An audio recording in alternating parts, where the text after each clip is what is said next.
Então, seguindo o tema estamos a entrar ainda no tema deste ano, e o tema deste ano qual é? Alguém se lembra? Aqui deste lado, alguém se lembra? É que nem a cultura da beterraba sacarina vocês se lembram. Mas cristianismo relacional. Eu sei que são duas palavras. Se quiserem tirar o cristianismo relacional, falem sobre relacionamento.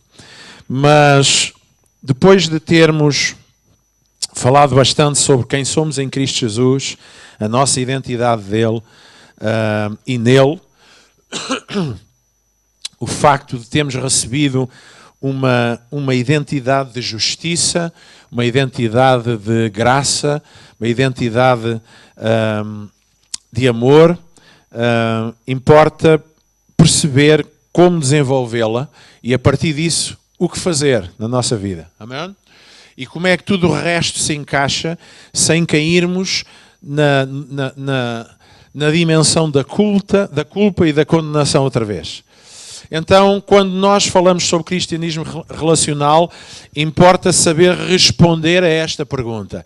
É o cristianismo uma religião ou um relacionamento?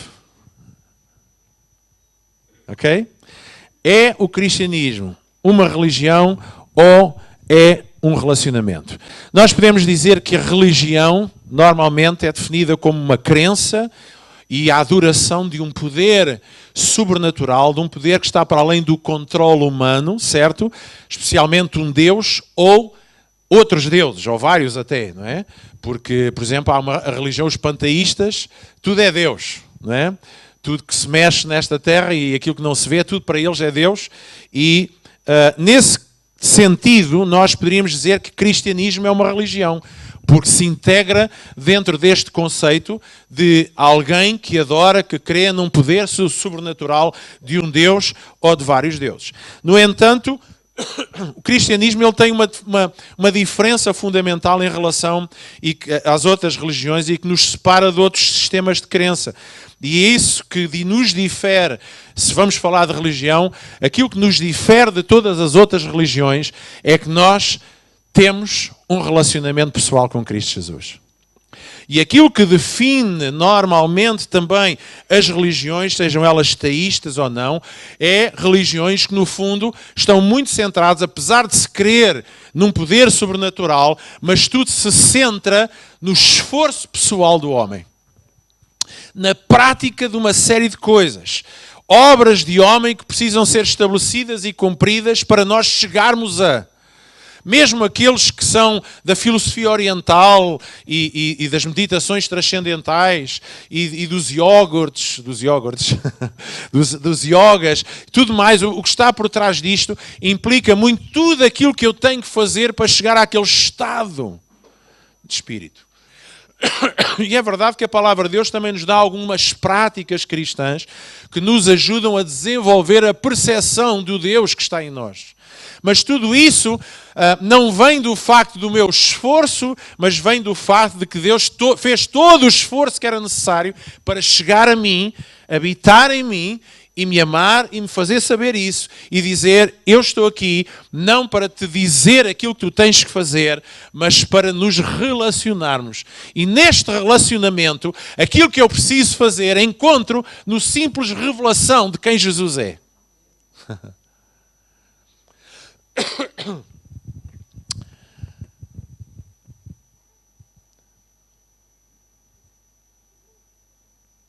E já falei aqui uma série de coisas, que saltei aqui uma série de coisas. Normalmente o paraíso, por exemplo, nas culturas orientais, fala sobre o nirvana, não é? Estados espirituais, uma espécie de paraíso etéreo, não é? Em que também entre a atividade mental e um bom charro, consegue-se lá chegar. Certo? E tem muito a ver, volto a dizer, tem muito a ver em que o esforço e o conceito está todo no homem que pode alcançar esse poder superior ou um estado espiritual através dos seus esforços e das suas práticas. Normalmente é isto que é característica daquilo que se pode denominar uma religião. E deixem-me dizer, o cristianismo, na verdade, caiu e tem sido ensinado e desenvolvido não como um relacionamento, mas como uma religião. Porque andamos anos e anda-se anos e ainda continua a haver muita gente que prega um cristianismo na base de ou fazes ou estás entalado. Ou fazes ou Deus não te ama. Ou fazes ou não és abençoado. Ou fazes ou Deus vem a ti e vai-se embora como se fosse um ioiô. Como se a tua relação com Deus estivesse ligada por um elástico. Em que estica, que estica, que estica. E nós temos vivido um cristianismo muitas vezes paranoico, bipolar.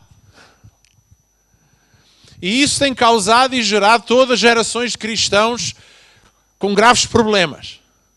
E grave problema porquê? Porque têm perdido o melhor do que é ser cristão. E não me julguem no sentido de dizer, não, o pastor prega um evangelho fácil, um evangelho em que não é necessário nada.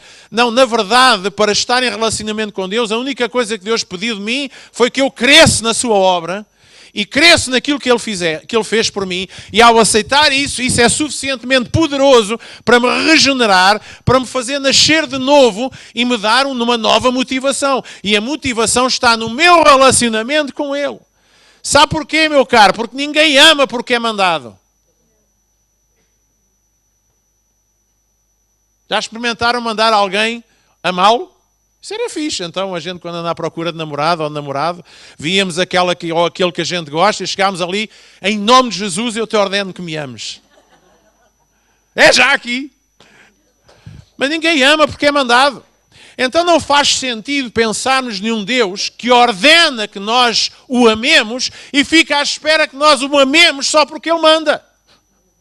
E nós invertemos o ciclo todo e pensamos porque Deus revelou, e nós vamos falar sobre isso nas próximas semanas, a partir de fevereiro, porque Deus nos deu 10 mandamentos, mas esses 10 mandamentos revelam desde o início a expressão, a intenção, o desejo de coração de Deus de quê? De ter relacionamento. E achamos que se nós não amarmos Deus, e se nós não fizermos todas as coisas que Deus nos manda, isso põe em causa quem nós somos e põe em causa a nossa relação com Deus. Deixe-me dizer, é porque eu estou numa relação com Deus que a minha vida depois é transformada e motivada a fazer coisas que mudam todos os meus relacionamentos e a minha expressão com Ele. Amém? Então, nesse sentido, nós não podemos dizer que cristianismo é uma religião. Cristianismo é, sem dúvida, relação com Deus. E essa relação com Deus, ela é muito variável na sua expressão, porque depende de quem nós somos, como somos e aonde estamos.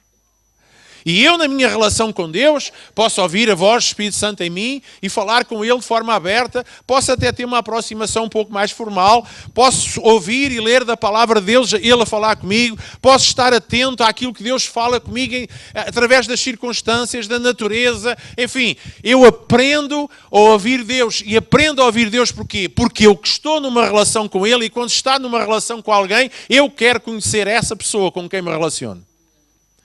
E um cristianismo que se baseia apenas na minha preocupação em oferecer algo a Deus, não tendo por base tudo aquilo que Deus fala, ensina e partilha comigo, meus irmãos, é um evangelho perfeitamente inócuo, vazio, sem expressão e que não produz em nós alegria. Por isso nós vemos tantos irmãos, parece que foram batizados em limão. Temos muito cristão amargo, triste, certo? Um cristão que se baseia no tem que ser. Porque a Bíblia diz que tem que ser, então tem que ser. Mas tu amas Deus. Mas tu conheces Deus. Como é que se ama? Ama-se porque nós temos uma relação com Ele. Porque nós o convidamos, porque nós diariamente procuramos entendê-lo, conhecê-lo, ouvi-lo. E Deus é atraído a quem tem corações de sede e de fome de o conhecer. Por isso é que há bocado cantámos, sou insaciável.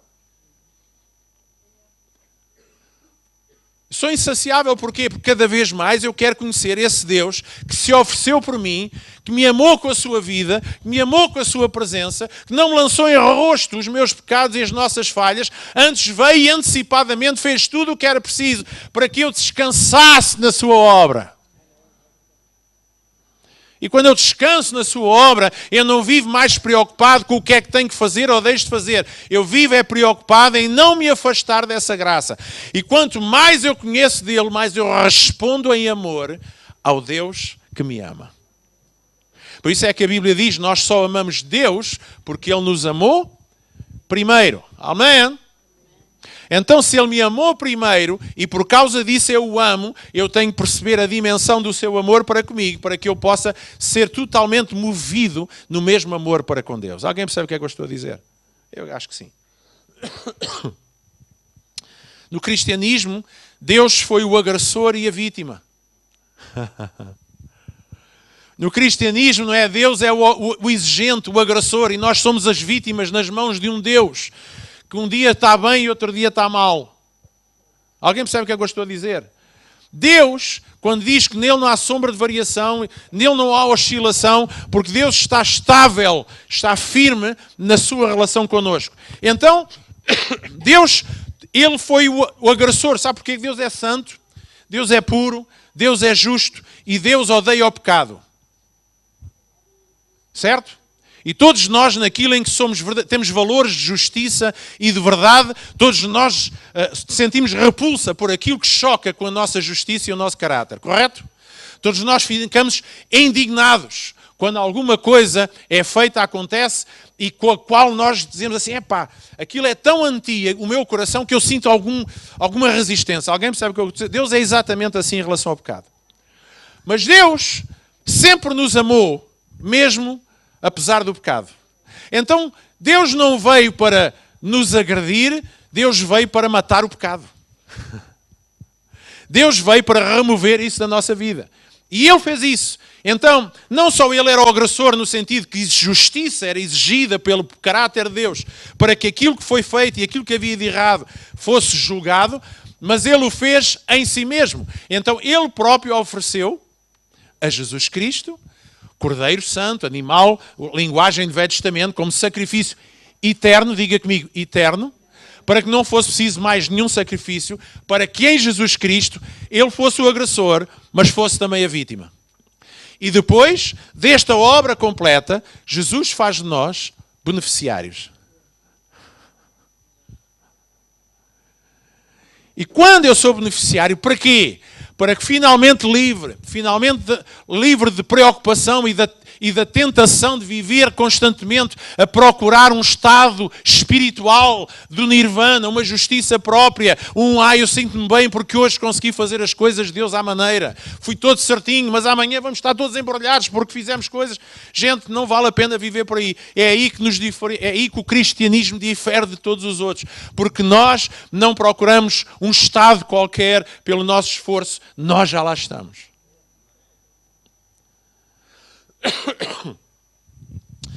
Em Romanos, no capítulo 8, versículo 3, diz: não estamos a salvo das garras do pecado só pelo facto de conhecermos os mandamentos de Deus. Pois não podíamos guardá-los, e não os guardamos, mas Deus pôs em ação um plano diferente, a fim de nos salvar. Enviou seu próprio Filho, em corpo humano como o nosso, com a exceção de que ele não era pecador, e destruiu o controle do pecado sobre nós, dando-se a si mesmo como sacrifício por nossos pecados. Esta é a versão viva. Mas eu vou voltar a ler para vocês perceberem o que é que Deus está aqui a dizer através de Paulo. Na verdade, humanamente falando, capítulo 8, versículo 3, está uma linguagem ligeiramente diferente, que é uma linguagem mais em vernáculo, digamos, em língua atual. Nós não estamos a salvo das garras do pecado só pelo facto de conhecermos os mandamentos de Deus. Alô? Eu conheço os mandamentos de Deus, eu sei o que é que diz os 10 mandamentos, sei o que é que diz todos os outros mandamentos. Eu conheço os mandamentos de Deus e eu esforço-me muito para vivê-los. Mas diz que nós não estamos salvos disso só porque conhecemos os mandamentos. Aliás, no Velho Testamento isso ficou provado. Pois não podíamos guardá-los e, na verdade, não os guardamos. Há alguém aqui que consegue guardar os mandamentos de Deus? Um ou outro. De vez em quando estamos bem dispostos. E no Velho Testamento, então, muito menos. Eles bem que se esforçaram, alguns conseguiram, ainda assim, eles falhavam. No mínimo, falhavam até no facto que às vezes ficavam orgulhosos de cumprir os mandamentos. Mas diz aqui, mas Deus pôs em ação um plano diferente, a fim de nos salvar. Amém. Salvar do quê? Desta exigência, desta necessidade de tentarmos encontrar o tal estado espiritual, o tal favor diante de Deus pelo cumprimento de mandamentos. Deus pôs um plano em ação diferente a fim de nos salvar. Ele enviou o seu próprio filho. O seu próprio filho foi a vítima. Em corpo humano como o nosso. Só com a exceção de que ele não é pecador. E destruiu, eu gosto desta frase, ele destruiu o controle do pecado sobre nós. Então, mas o pastor está a dizer que já não peca, não faz coisas erradas. Faço. Só que isso já não me afeta. Amém? Alguém percebe o que é que eu estou a dizer? Já não me afeta. E porque não me afeta, eu não vivo mais preocupado com o medo de pecar, de fazer alguma coisa errada. Na verdade, Paulo também diz noutra passagem que nós já morremos para o pecado. O pecado a nós já não nos afeta. Eu não quero saber do pecado, certo? Porque eu, quando procuro fazer alguma coisa certa, faço porque fui ensinado, porque esse é um valor na minha vida, ou porque eu amo Deus e eu quero agradar-lhe. Não é porque eu tenho medo que não fazendo o que é certo vai cair alguma coisa de errado na minha vida. Alguém percebe o que é que eu estou a dizer? Então, é bem claro que não há nada, nem no passado, nem no presente, nem no futuro, nada que o homem possa fazer para se tornar correto diante de Deus. E temos uma série de versículos que podíamos ler. Certo?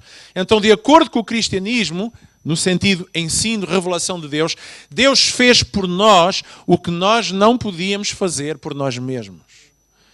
Mas nós, ainda assim, achamos que há coisas que dependem daquilo que nós fazemos. Colossenses capítulo 2, versículo 13. A palavra de Deus diz assim: E a vós, quando estáveis mortos nos vossos delitos e na incircuncisão da vossa carne, Ele vos vivificou.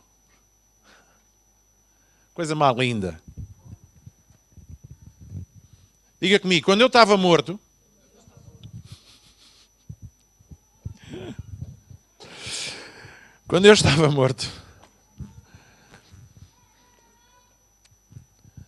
isso não impediu Deus. Isso não limitou Deus. Isso não fez com que Deus se mantivesse à distância. Que coisa é esta que o cristianismo inventou de achar que Deus está sempre à distância cada vez que nós fazemos alguma coisa errada? Eu não estou a fazer a advocacia ou a defesa do que é errado. Eu estou a dizer é que isso não é problema para Deus. Foi um problema para nós, porque não acreditamos, nem nos baseamos no facto de que aquilo que Jesus fez por nós, Ele fez, eu não podia fazer, Ele resolveu a minha situação e isso permitiu-me finalmente eu ficar livre para que a minha ligação com Deus seja na base de uma relação e não de um medo, nem de uma exigência de cumprimento de coisas. Então diz isto. Diz que quando nós ainda estávamos mortos na nossa carne, Ele veio a nós e nos deu vida. E Ele não nos deu vida só chegando ao pé de nós e a mandando uma baforada de vida para cima de nós e foi-se embora. Diz a palavra de Deus que Ele nos vivificou juntamente com Ele. Os irmãos, se lerem a palavra de Deus e perceberem os versículos, vocês vão perceber que nada do que Jesus veio fazer foi... Ele fez para que depois cada um ficasse a seu lado. A partir daquilo que Jesus fez, tudo o que Ele fez, fez por nós juntamente com Ele. Para não estarmos mais sozinhos. A partir de Jesus, a nossa caminhada com Ele é uma caminhada com companhia.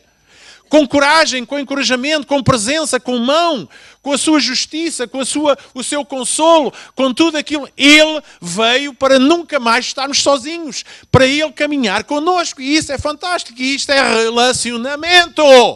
E não há cristianismo que não se consiga viver, que não seja com base neste relacionamento. Eu estava morto, estava separado de Deus, Deus veio até mim, não fui eu que fiz, foi Ele que veio, e diz que Ele juntamente com Ele me deu vida.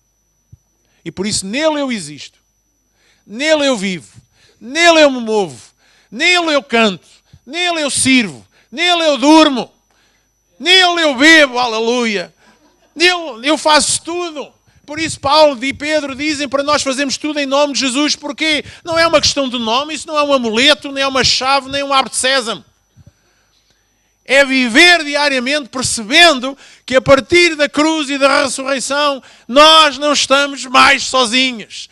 Só estamos se acharmos que Deus está separado de nós pelas nossas contínuas imperfeições e voltamos à lenga-lenga do Velho Testamento, em que nós temos que continuarmos a esforçar para nos sentirmos bem o suficiente, para então sentirmos que Deus está perto de nós.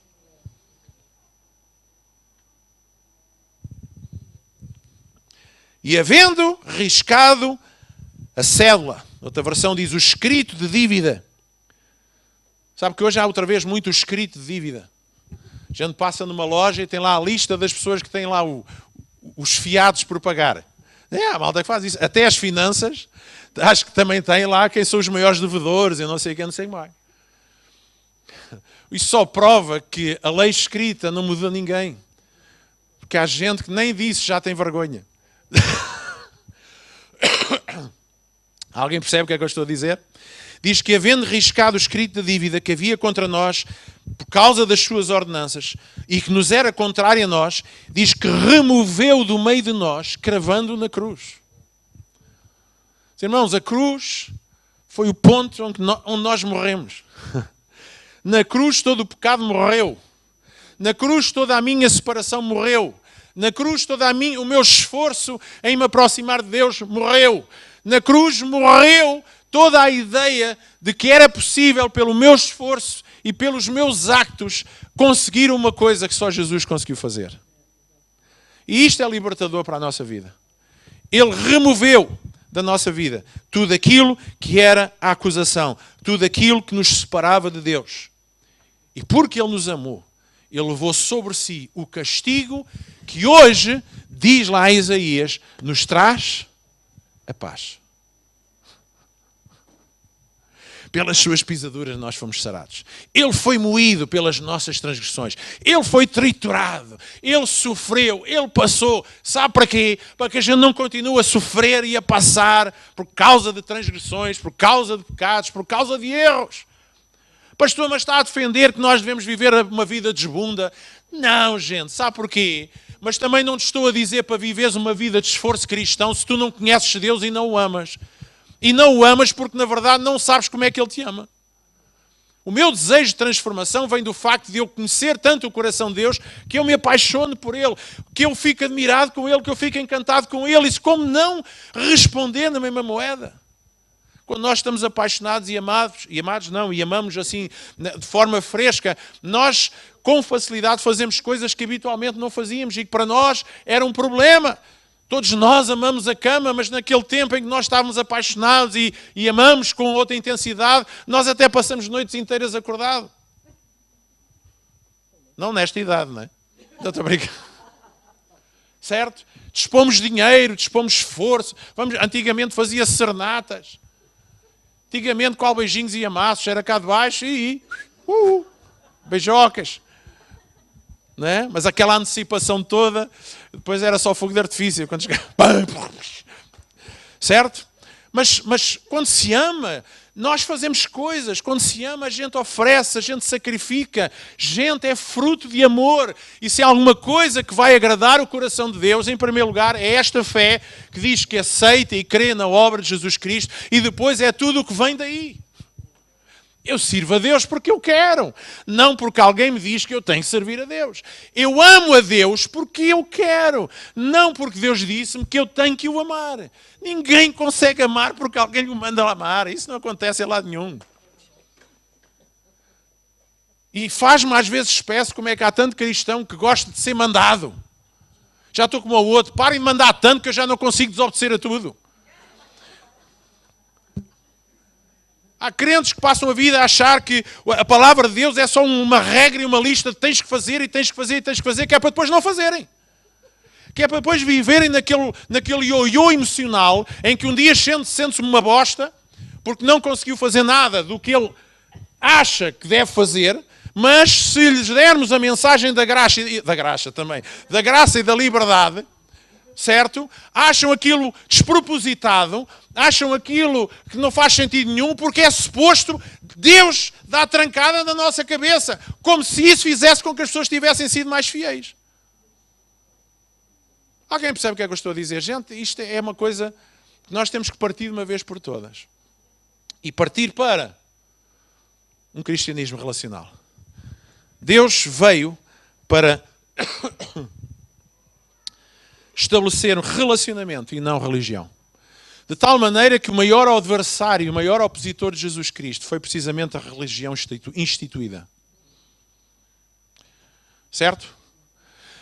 Aliás, este é um exemplo de muitos. Não é só a gente olha, isso eram líderes, eram isto, era aquilo. Não, não, não. Isto é transversal a todos. Não é? E naquele tempo havia muita gente, não eram todos, mas havia muita gente que pregava este tipo de observância pelo judaísmo e pelas regras e os mandamentos, esquecendo que até mesmo esses mandamentos era: se tu me amares com todo o teu coração, o resto vai acontecer naturalmente. E diz que muitos deles não entravam nem deixavam entrar. Era um empecilho e um impedimento. Quando Jesus se passa dos carretes e entra no templo naquele dia, pega e faz um chicote e corre com aquela gente toda, e diz: a minha casa será chamada casa de oração. Aquilo que Jesus está a dizer é que essa oração pela qual a casa devia ser conhecida não era uma oração religiosa, não era uma oração de mandamento, não era uma oração de imposição, era uma oração de relacionamento. A minha casa será chamada casa de relacionamentos. Casa de relação, casa onde nós conversamos com Deus e Deus fala connosco, casa onde nós nos encontramos e falamos uns com os outros e nos relacionamos, casa onde nós saímos e vamos para o mundo e continuamos a ser casa e nos relacionamos com o mundo e com as pessoas. Casa de relacionamento. E naquele tempo perverteram, na verdade, aquilo que era a expressão de Deus numa base de amor, numa religião que alienou as pessoas do próprio Deus.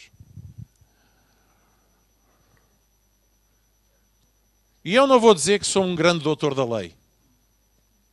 Acho que nem enfermeiro, quanto mais doutor. Eu não sou o maior dos mestres. Eu não sou a pessoa de maior profundidade na palavra de Deus em termos de saber esmiuçar todas as coisas. Mas uma coisa, desde há muitos anos, Deus tem trazido revelação de capa a capa. É que o desejo de Deus, o plano de Deus e a vontade de Deus sempre foi este. Chegarmos à plenitude de Jesus, em que Ele se evidencia, se revela e mostra que nenhum ser humano, pela sua própria força, conseguiu encontrar solução para o seu problema, mas só através de Jesus. Ora, se Jesus teve que vir a esta terra e fazer aquilo que nós não podíamos fazer, porque raio é que nós continuamos a dizer que aquilo que Jesus fez não foi suficiente e eu preciso continuar a fazer. Jesus disse na cruz: está consumado. A dívida está paga, tudo isto está saldado e tens ainda por cima um grande crédito na tua vida. Para que nós pudéssemos viver livres. Livres para amar, para nos relacionarmos e com base no relacionamento nós somos transformados. Amém? E naquele tempo, os religiosos, eles não conseguiram sequer reconhecer o próprio Deus quando Ele estava à frente deles. Oh, glória! E que horas são? Está quase na hora. Temos muita gente que diz que crê nas Escrituras, mas vive atormentada pelo medo. E duvidam ao acreditar que não somos suficientemente bons para agradar a Deus. Como é que nós agradamos a Deus? Como é que nós agradamos a Deus? Abrindo o peito às balas. Dá-nos toda a nossa fortuna aos pobres. Irmos para os campos missionários sujeitos a levar com balásio. Tal, o que é que agrada a Deus? Deixe-me dizer o que é que Hebreus diz que agrada a Deus e o que é que mais lhe entristece. O que agrada a Deus é fé. Fé em quê? Fé de que aquilo que Ele fez é suficiente. Fé de que aquilo que Ele diz é verdade. Fé de que a obra dele não está a ser desperdiçada da minha vida, porque eu acredito e vivo com base nesta fé. E diz que aquele que vira as costas ou recua nesta fé, diz que entristece o coração de Deus. Paulo, ele dizia: ainda que eu dê o meu corpo e seja morto pela obra, seja lá pelo que for, mas se não for pelo amor, não tem qualquer valor. Mesmo que eu dê toda a minha fortuna, mas se não for por amor, não tem valor. Então o que é que Paulo está a dizer? Aquilo que eu estou-vos a dizer. É por amor que tudo mais acontece na nossa vida. Não é pelo medo, pela obrigação, por uma consciência de religiosidade, ou porque através disto eu estou de alguma forma a fazer uma negociação com Deus. Gente, vamos nos libertar desse pensamento. Mas tem que haver amor. Claro que tem que haver amor. Onde é que esse amor começa? Quando eu creio e recebo pela fé na minha vida. Eu acho que, sabe que eu tenho chegado à conclusão de há uns anos para cá, que grande parte das pessoas, não é grande parte, vamos lá ver, senão os irmãos arrepiam-se todos, mas que há uma grande parte de crentes que não sabem minimamente o que é que quer dizer aceitar Jesus. Aceitam Jesus como se ele fosse o nadador salvador das marés vivas. Pelo menos, não é? Que aparece ali só para não nos deixar afogar. E a nossa vida cristã, a partir desse momento, temos um Salvador. E temos um Salvador porque sempre que eu me estou a afogar, lá vem Ele salvar-me. Não, meus irmãos, nós temos um Salvador porque Ele já fez tudo o que tinha a ser feito para nós sermos salvos. Salvos de uma vida separada de Deus, salvos de uma vida longe de Deus, salvos de uma vida sem relacionamento com Deus. Na verdade, toda a Bíblia nos ensina. O homem pecou e por causa disso decaiu da sua posição de relacionamento com Deus, ficou separado. Não é o que a palavra de Deus diz? Então Jesus veio fazer o quê? Veio acabar com essa separação e com esse fosso. Mas quantas vezes é que Ele tem que fazer isso? Tem que fazer isso uma vez na nossa vida. Então tem que partir de relacionamento, porque eu creio, porque eu aceitei Jesus com tudo aquilo que significa Jesus, a sua obra e a sua vida por mim, aquilo inunda o meu coração e dá-me paz. E a partir daí eu começo a ter relacionamento com Deus, porque deixo de ter medo de me relacionar com Deus. Eu deixo-me de sentir, porque medo é típico dos escravos, mas nós agora somos filhos. E Paulo diz que Deus agora já não nos trata como escravos, Ele trata-nos como filhos. E ao tratar-nos como filhos, Ele diz assim, tens lugar à minha mesa e tens acesso à minha presença sempre que tu quiseres. É uma relação de família, é uma relação de proximidade. E se nós gastássemos um bocadinho de tempo a imaginar-nos neste relacionamento, a imaginar-nos sentados à mesa a conversar com Deus, a contarmos, a dizermos, olha, caí, fiz aqui um dodói, como os nossos filhos mais pequeninos, a pedirmos escola ao pai, a dizermos, olha, paizinho, ajuda-me aqui, ajuda-me acolá. Mas não no sentido, porque eu fiz uma coisa errada, mas no sentido de partilhar a vida com Ele. Ele já sabe isso tudo, mas eu sinto-me tranquilo, à vontade, naquela justiça que eu alcancei em Cristo Jesus. E quando eu tenho liberdade para me relacionar com Deus, o que é que acontece? Amor começa a surgir no meu coração. E conforme nós falámos a semana passada, Jesus diz, permanecei nesse amor. E se vocês permanecem na revelação, na oferta, na ação e no efeito desse amor na vossa vida, diz que tudo mais vai acontecer de forma natural. Até as nossas orações, que não são poderosas porque nós temos palavras muito lindas, ou porque nós pedimos muito, ou porque nós choramos muito, ou porque lemos todos aqueles livros das orações proveitosas e a oração disto e a oração daquilo, e temos tipos de oração com batatas, com migas, com não sei o quê, meta a oração com tudo o que você quiser, e a gente acha que são essas coisas que movem Deus. Deixe-me dizer o que é que move de Deus.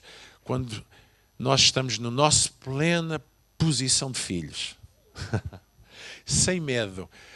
Em Cristo Jesus, um novo e um vivo caminho foi aberto. O que nos separava de Deus foi rasgado de alto a baixo, não foi de baixo para cima. Foi o esforço de Deus, não foi o meu esforço.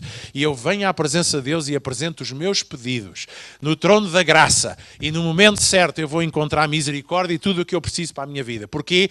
Porque há relacionamento. E não se consegue ter um relacionamento com Deus se nós não estivermos baseados naquilo que Ele fez. Porque senão vamos continuar a achar que há dias que nós não temos o direito, não nos sentimos dignos, não nos sentimos espiritualmente bem, nós achamos que não sei o que, não sei o que mais. E aqui podíamos ir buscar a história da parábola do filho pródigo. Aquele filho que se afastou, aquele filho que estourou tudo, aquele filho que fez tudo e que só o prejudicou foi a ele, porque ele é que ficou despojado. sem dúvida. Mas uma coisa ele nunca se esqueceu, o meu pai. O meu pai. Eu vou voltar para o lugar do relacionamento. Apesar de, como todos nós, ele veio e diz assim, pai, eu pequei, por isso eu não tenho o direito de continuar a ser filho. Esta é a história do ser humano e é a história de muitos cristãos. Falhou, pai, eu já não tenho direito de chamar pai. Pai, eu já não quero ser filho. Olha, ajuda-me, recebe-me só na tua presença como um simples servo. E por isso temos tanta gente que apenas se vê como servos, mas não conseguem sentir a alegria de serem filhos. E o homem veio, e nesta expressão nós encontramos o pai dizer, tá, mas é calado, seu bronco, ainda não aprendeste nada. E chamou os servos, chamou aqueles que servem, e não eram filhos, aqui podemos chamar anjos, podemos chamar tudo aquilo que Deus tem como ferramenta. E chegaram e disseram, lavem-no. Lavem-no. Vistam-no. Calcem-no. Traz-me o anel outra vez. Que é para ele saber que sempre foi filho. Por isso é que eu digo que às vezes uns tempos de estupidez nos ajudam a reencontrar a alegria e a revelação do que é que significa ser filho.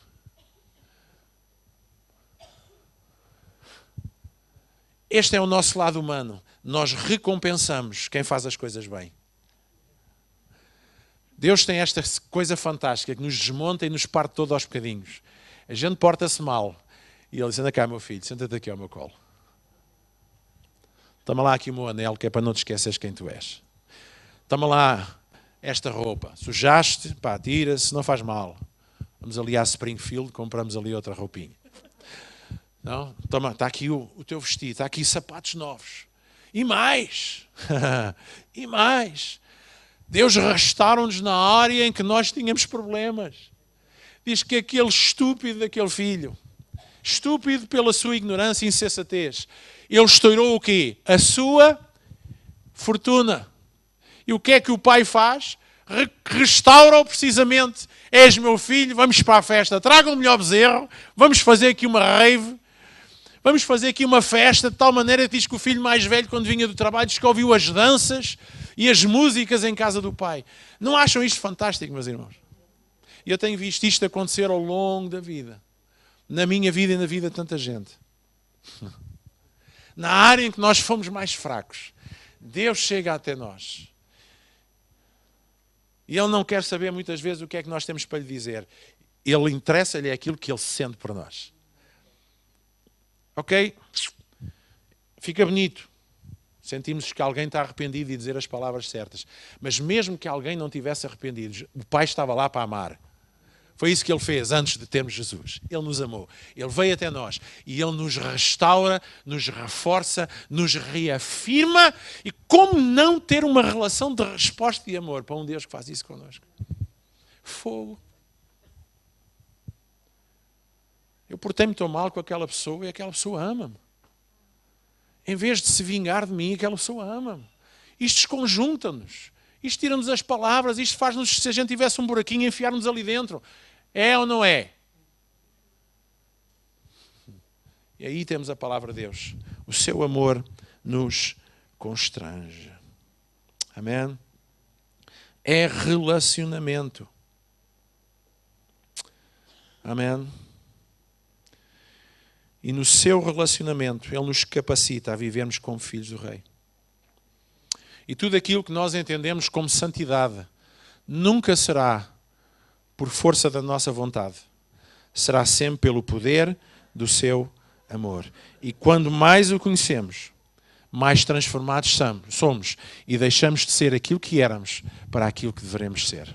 Filhos do seu amor. E cantamos aquela música e mencionei isto no domingo passado. Se houver fraqueza em mim, não resistirá ao poder do teu pau. Conhecem esse corinho? Ao poder da tua lambada. Ao poder do teu pontapé nas canelas. Ao poder das tuas maldições. Ao poder daqueles dias em que chove picaretas. Não, diz, se houver fraqueza em mim, não resistirá ao poder do teu amor. E eu tenho descoberto que é mais difícil ao ser humano aceitar o amor de Deus do que aceitar uma ideia de julgamento. Eu tenho percebido que é mais difícil para o ser humano perceber a graça do que perceber lei. Eu percebo que é mais difícil para o ser humano lidar com a liberdade do que lidar com a prisão. Mas deixem-me dizer, nós nunca seremos livres permanecendo no lugar da nossa prisão. Deus livrou-nos da prisão. Para quê? Para que sejamos livres. Livres em quê? Na nossa relação com Deus. Então Deus quer que nós o conheçamos. Deus quer que nós nos aproximemos dele. E aproximar no conhecimento de quem ele é, do seu amor, dos seus pensamentos, das suas palavras, da sua mente, da sua obra abrangente, universal, profunda, transformadora na nossa vida. Gente, isto não é religião. Isto é relacionamento.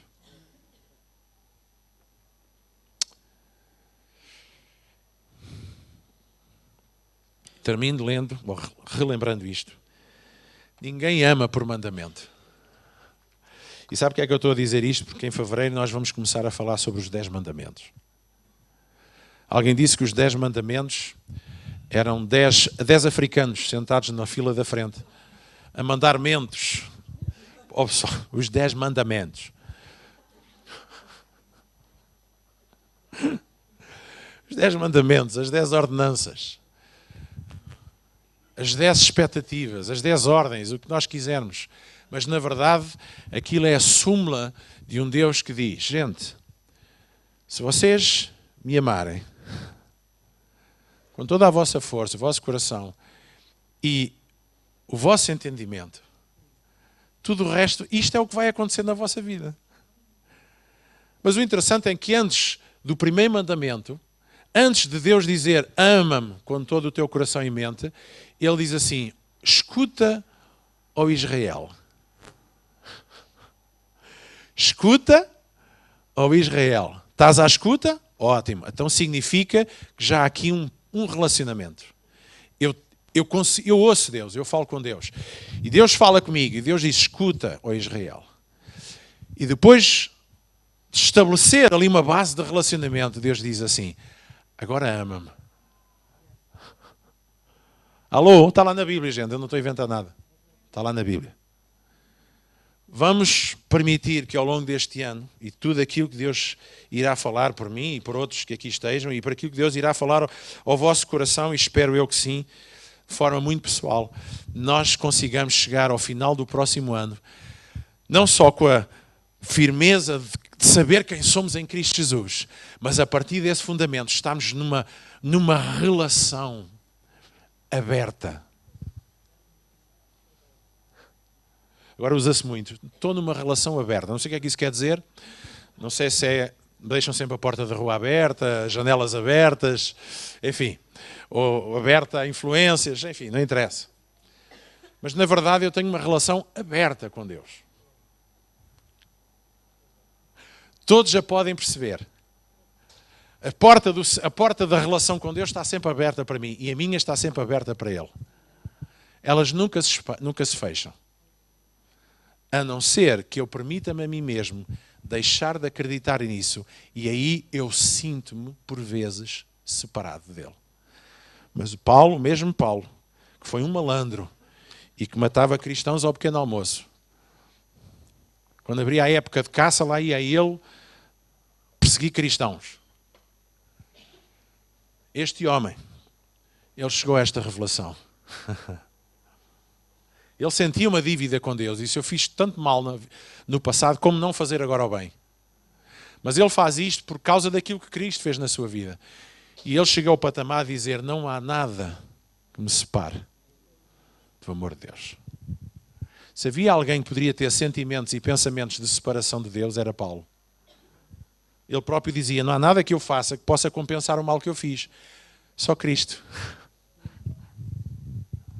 Então, se nada me separa, eventualmente eu me sinto separado, então significa que eu tenho que reformular, transformar a minha mentalidade, a minha forma de entender cristianismo. É cristianismo uma religião ou é cristianismo um relacionamento? Aí entra a nossa decisão, a nossa fé.